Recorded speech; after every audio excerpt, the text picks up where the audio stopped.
what's wrong with the world? Let's see.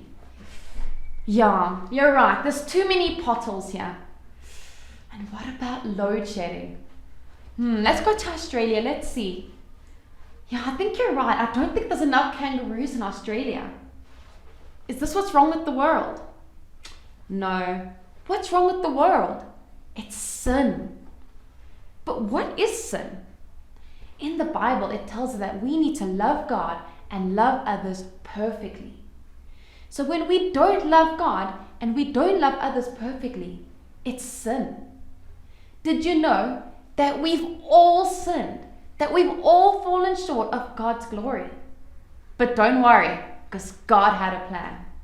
God's plan was to send Jesus, his only son, who was perfect and never sinned, down to earth, to die for our sins, and then rise again.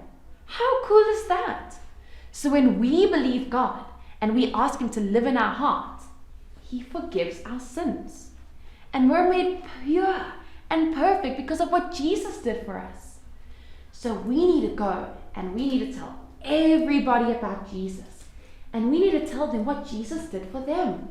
That Jesus came down because he loved them so much that he decided to die for them, so that they can live with God forever and ever, and so that he can forgive their sins.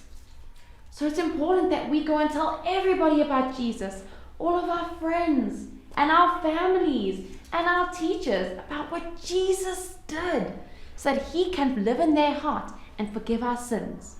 And when we love Jesus and Jesus lives in our heart, we don't want to sin anymore, and we begin to start to love God and love others perfectly, that all the sin of the world is taken away.